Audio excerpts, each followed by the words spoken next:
And we are continuing to bring you the latest on President Obama's proposed restrictions on the size and scope of financial institutions. Before the break, we heard from Democratic Congressman Paul Kanjorski. Joining us now is Republican Congressman from New Jersey, Scott Garrett. Welcome to you. So this seems like a way in some form of bringing back Glass-Steagall, right?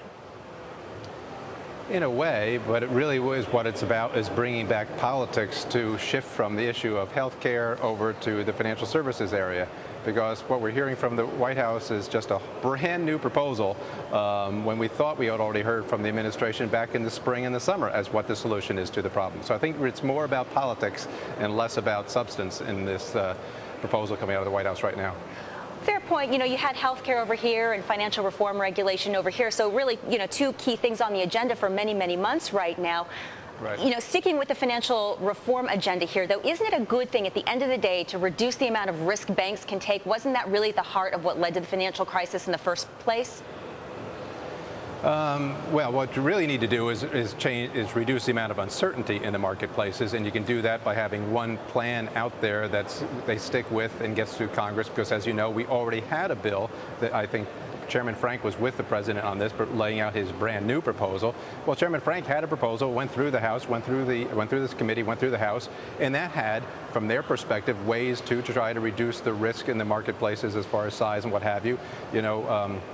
Congressman Kanjorski, who was just on before me, had their idea saying, well, we're not going to let them get too big. We'll go in and look at those companies, and if they're too big in our eyes, we'll just dice them and slice them and bring them down to size. So you already had that proposal out there. That's nothing new. What is new is that now all of a sudden they're throwing out just different methodologies to do it, language that we've never seen before. So it's all very disturbing, I think, and goes to the issue of uncertainty for the markets again. So if you're looking for better transparency, sounds like this idea of creating a council of regulators.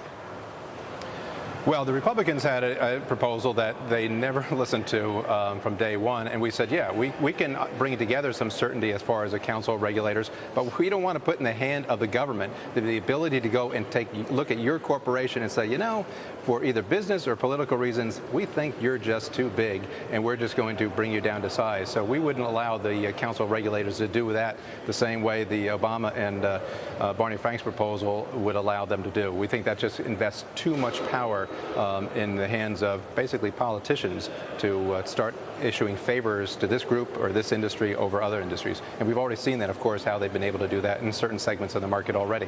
Congressman, it's so complicated, right? Because critics, maybe you agree too, right, that some of the larger institutions provided stability by buying up the weaker competitors. But then there's also this problem that firms shouldn't be too big to fail. So how do you avoid playing both ends here?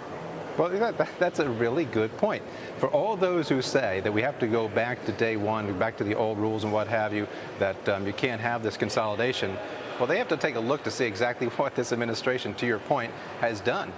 They basically came in, they would say, these larger institutions to the rescue, if you will, and you've seen such a consolidation occurring over the last year and a half.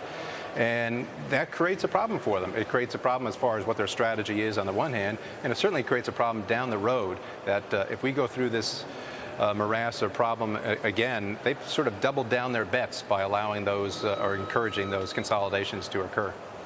You've been on the record saying passing strong legislation to reform Fannie Mae and Freddie Mac should be at the top of the administration's agenda. So describe for us, if you will, what this legislation should look like.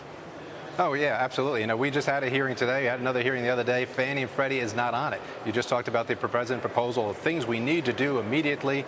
Fannie and Freddie regulation is not on it. You go back to the proposal back in June that they began to roll out. The regulation and the taking care of the GSEs has never been on the proposal. We'll be having a hearing tomorrow, as a matter of fact, with regard to financial pay and exec pay. No discussion whatsoever as far as exec pay over the GSEs. We have laid out proposals from day one to say that the fundamental problem that we're in right now, you can look back to see where the GSEs were at the heart of it, and we need to rein them in. You have to rein in their portfolio size. You have to rein in their ability to their conforming loan limits and the like. We have to look into all those areas. We threw out those proposals. The administration and the chairman in our House and the Senate won't even broach the subject of the GSEs. They will not ever admit that the GSEs were at least part and parcel of the problems that we're facing today. So where do we go from here as we round out our conversation? What's the end-all be-all solution? Well, the end-all and be-all solution is to do something that the American public said this past Tuesday, is to try to get some sort of bipartisan discussions going on any of these issues that we're talking about, whether it's health care, like we talked about on Tuesday, or financial services.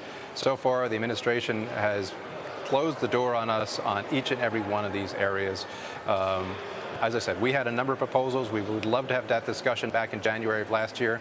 Well, it's never too late for them to open the proverbial door and allow us in to say, here are some solutions that will take the uncertainty off of Wall Street and off of businesses, whether it's healthcare or financial services, so businesses know what the game plan is, and the rules are, and they can get investing again. And that's really what we need to have occur.